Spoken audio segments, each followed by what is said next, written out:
Welcome back, everyone, to Five Questions. I'm your host, Dustin Peed, and I'm so pumped to share with you a brand new friend that I have made recently through the connection of another friend and previous guest that we've had on the podcast, Blake Bear.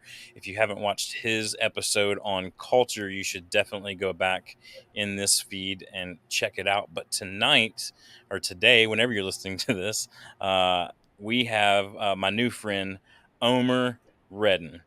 It is Redden, right? Howdy. Yeah. So Omer is I told him he had great if you're watching this video, he had like great writer vibes today, just the way that he showed up. And so Omer, if you're not already convinced, is a best-selling author of five books, including probably one of my favorite titled books of all time. One of his best-selling books is called On the John, a devotional for dads. I love it. I love that. That's great. He also has another book out called "Give and Grow Rich," but he now lives out west with his wife, three sons, soon to be four children. He's got four dogs, a growing mini ranch. We have a lot in common there. My wife has a little homestead here that we get into, but we'll talk here in a little bit about where you can check out more of his work as well. But Omer, welcome to the show, man. Thanks for doing this. It's great to be here, Dustin. Excited So, for it. yeah, so we're going to dive right in because I think one of my favorite things to talk about is process. And I love gleaning from people who have done something successfully more than once and picking their brain on process. I love to ask the question, more, not so much what you do for a living, but how do you do it? And so I'm really, really looking forward to this conversation because I think there's a lot of people out there like me as well that want to know how people have been able to do what they do and repeatedly successful over and over again. So I'm trying to figure out where to even start here. How about this? Where did you learn to write books from? Not like where did you learn how to write? I'm assuming it's sometime between kindergarten and third grade, but like where did you learn this process of writing books from? Yeah, at first it was strictly trial and error. So back in 2008, I went on a mission trip to Hawaii, of all places. Helped with some homeless folks in Hawaii, and if you're ever going to be homeless, I would vote Hawaii to be the place to do it. That sounds And awesome. we were there for 3 weeks. We had so many like crazy events and things happen and all that the group collectively was like, "Hey, Homer, you seem to write a lot. You should write a book about this." I was like, "I don't know about that. I never written a book before." They're like, "Just do it. Just give it a shot." And so I gave it a shot. It was a terrible book. Let's be honest, just terrible. What was it Uh, about? it was called Hawaiian Disciples. It was strictly about the whole mission trip. So there's like chapter on places we visited, people we helped, how we raised money for it, all that kind of stuff. And at the end, I printed 100 copies and gave them out to the people who supported us along the way. So check, check. That'll let it out, right? It froze up. You good? So printed 100 copies, gave them out to people who supported us along the way, or people who were on the trip, or people from the church body that we were a part of at the time. And I got really good feedback on it. People were like, "Oh my gosh, this was great. This was entertaining, whatever." And so from there, um, I wrote another book that I kept just contained like to my own circle, and it was encounters with the female persuasion. It was about like dating, courtship, marriage, and that kind of whole process. And so I let a few of my single guy friends read it, and I just kept getting this feedback like, "Hey, you're a good writer. Like, you should pursue this more. You should take this more seriously." And so I did. I mean, I write every day, regardless. But like when I wrote my third book and I tried releasing it on Amazon, and it didn't do well. Um, and so I was like, I better learn how to actually market these books. like not just how to write them, because there's a big difference between being a great writer and a great marketer. Hmm. And so then I learned how to not just write a great book, but write a book for a specific audience, write a book that will actually sell, learned how to market it, that sort of thing. And all that I learned with self publishing school. Wow. So self-publishing school, where was that at? Digital, online, like what? How did that? Was a book on tape? Did you go somewhere? What was that like? Back in 2014, there's these guys that are maybe like 19, 20, 21 years old, something like that. And they're doing Hangouts on Air, Google Hangouts on Air, Wow. these trainings. And I was like, a friend of mine sent me a link. I gave it a shot. I said, but I don't want to invest any money with these guys because I don't know if they actually know what they're talking about. So Right. they did a beta of the program in the fall of 2014. Um, I signed up. They had success stories, and I signed up with them in February of 2015. Um, and it was an online education program essentially at that point. Yeah. And you got like 3 or 4 coaching calls with the coach. There was a community that you could interact with the other people who were like students or authors at the time with you. Yeah. So you had like online course, one-on-one coaching, and community. I love what you said in there too about it's not enough just to be a good writer or if a good content creator or a good fill in the blank, whatever it is that you're pursuing, but you also have to figure out a way to get that thing out there, right? Whether it's marketable or whether you just want to give it away for free or whatever it is. There's Yeah. more work that goes into it rather than just writing the thing, which I think we forget oftentimes. So let's back up to the school just for a second for our second question. For the people who missed out on the sweet Google Hangouts from some rad dudes, uh, what are the top 5 things that we need to know about writing a book? Top 5 things to know about writing a book. Yep. Um, okay, so number one is it's not about you, it's about your customer, or it's about your market, your reader, whatever. You might have some good ideas, but if you can't package them in a way that relates to other people, you're going to be dead in the water with the other 2 million books that are published every year on Amazon that Wow. aren't selling. So, number one is, yeah, you got to write for them. Number two, I'd say, is probably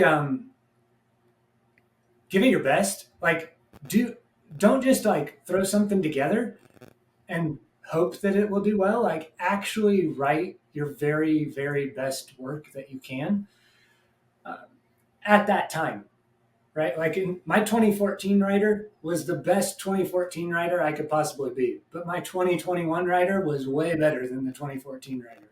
And same like today, you just keep getting better. So you give it your best effort that you have at that point. I'd say the other thing is if you want it to do well, you want to write for a niche. Don't just write the biggest, broadest self-help book in the world that you possibly can, or you know the biggest practical Christian living book that you possibly can. Like that won't sell unless you have the name and the notoriety and everything behind it. Like Yeah. otherwise, you got to go niche and get down in there Yeah. a Get little bit more. specific. Yeah. Uh, Another one I'd say is you you write and you let the editor edit.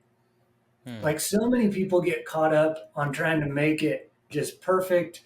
And it's like, no, that's what you pay an editor for. The editor will clean up your manuscript. Wow. You could suck at grammar, you could suck at spelling, you could struggle. Like it needs to be a cohesive thought, right? But let the editor edit.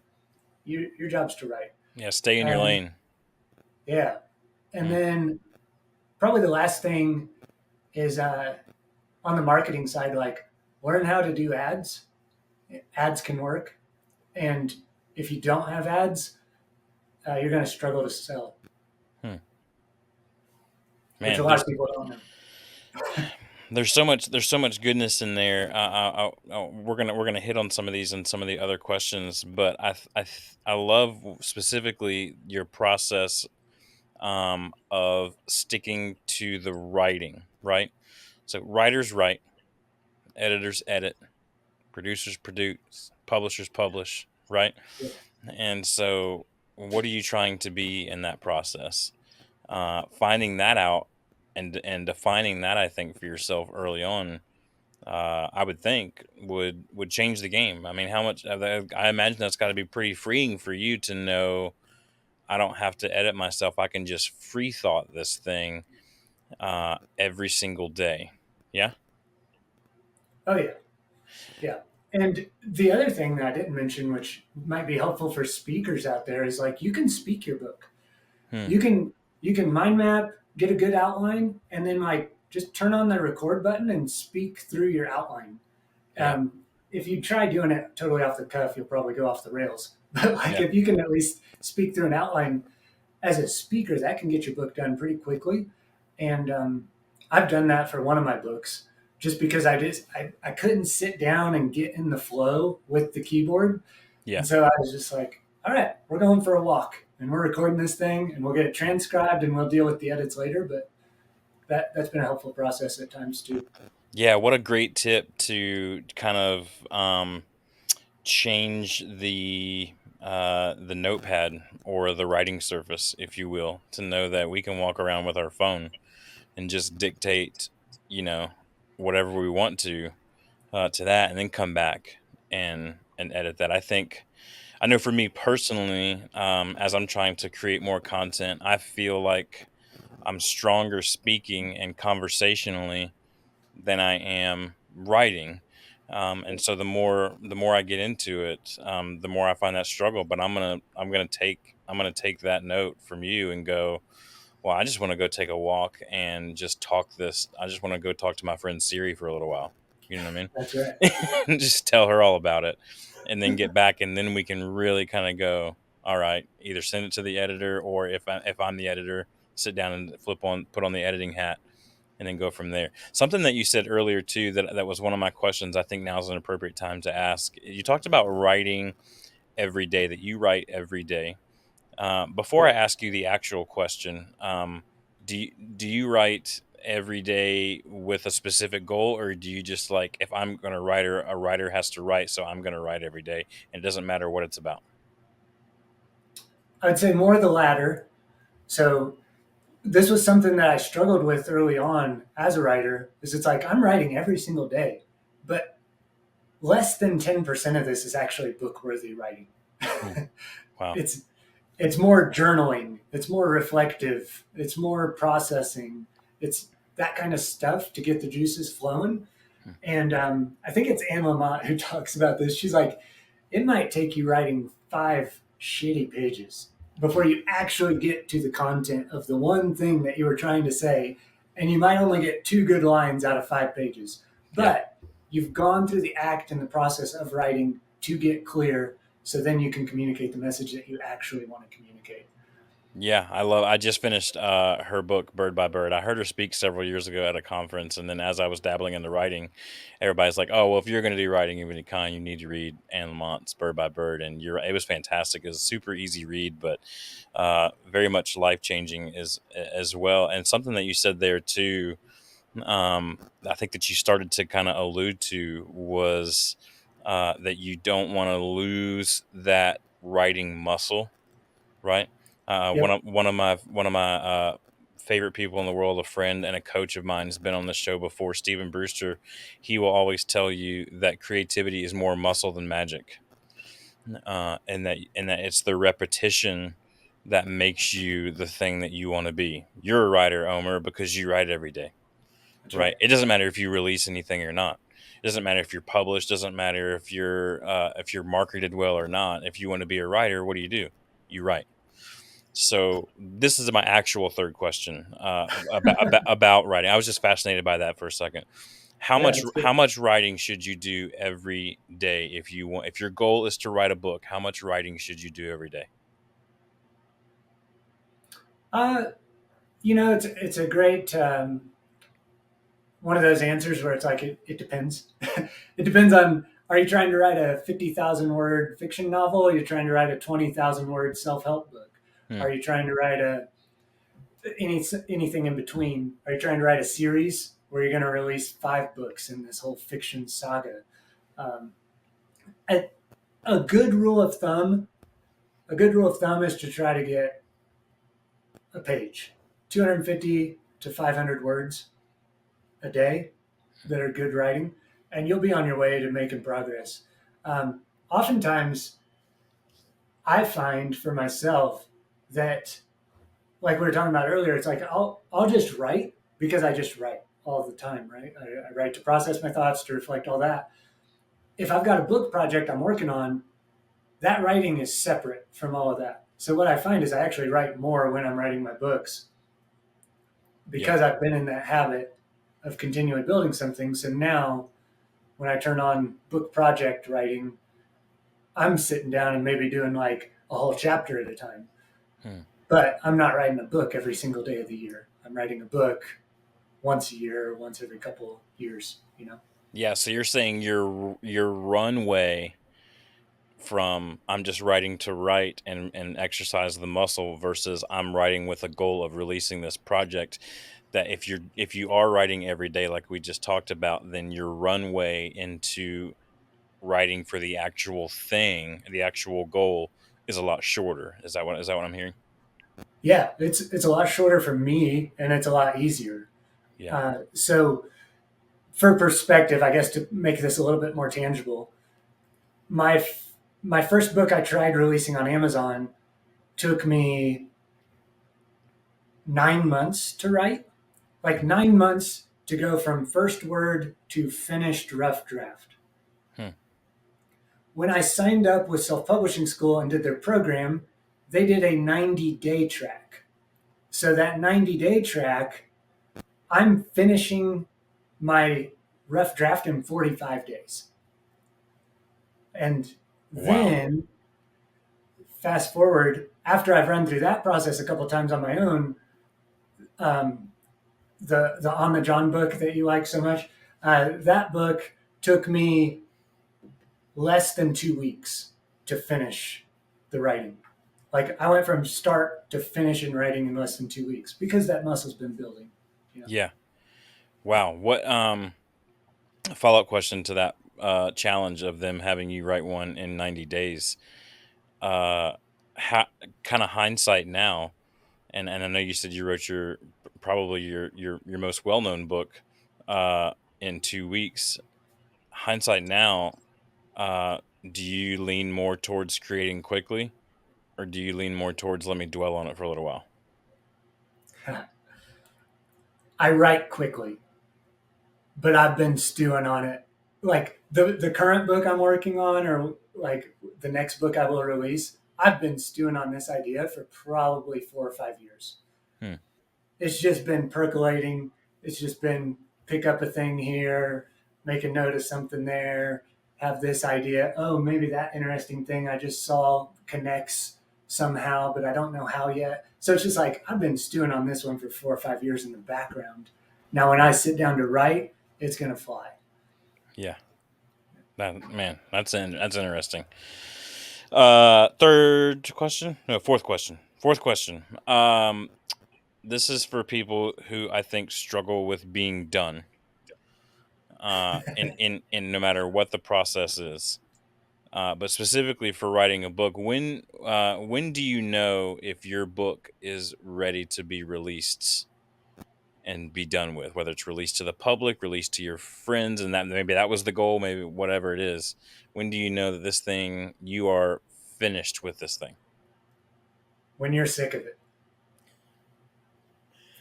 Man, that is such a great answer. That is such a great answer. Yeah, I could see that. I think anything that I've ever created before, um, I can that makes total sense. I go, yeah, I was sick of it and I moved on.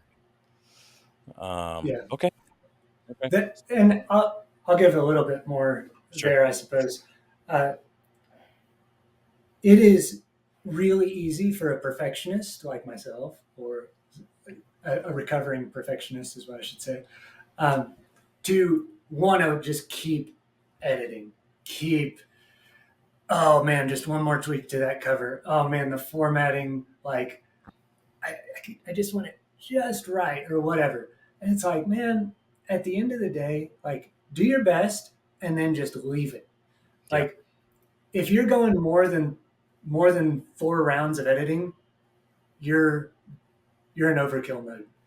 If Hmm. you're on your fifth cover revision, you're in overkill mode. Like, just cut it off and be done. And then as far as like the point of being done, like when you're sick of it, I mean, at this point, you've spent however many months writing the draft. You've spent however many years stewing on the idea. You've spent however many months writing the thing. You've spent however many months getting it produced through cover design, formatting, editing, etc. Now you've built this marketing plan and this promo plan to actually launch the thing. Like, you're sick of this idea at this Hmm. point.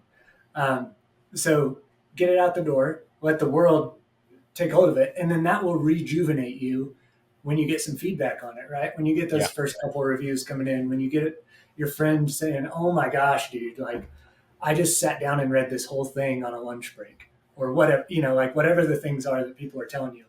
Um, that'll rejuvenate you and get you excited again. I love it.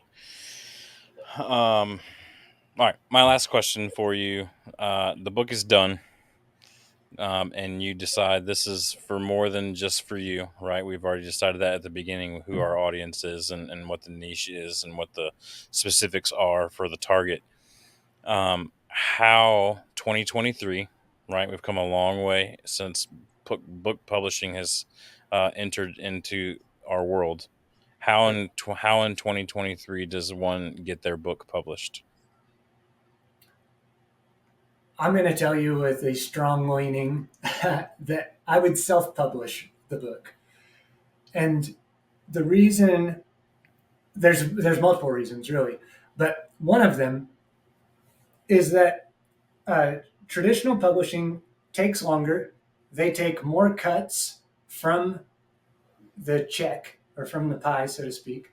Hmm. Um, and at this point, they don't have any better reach than you do for the most part. Like, you can find ways to get your book published on Amazon, get it published through Ingram Spark and distributed to bookstores or libraries or whatever. Um, we're in a digital age, an information age. Not only can you learn it for yourself, but you can execute it for yourself. Now, would I do every single thing all by myself? No, I would not recommend that, because there are professionals for a reason. Yeah. But I would recommend self publishing for sure. Ebook is easiest. You can get your ebook done and uploaded very quickly and with minimal help.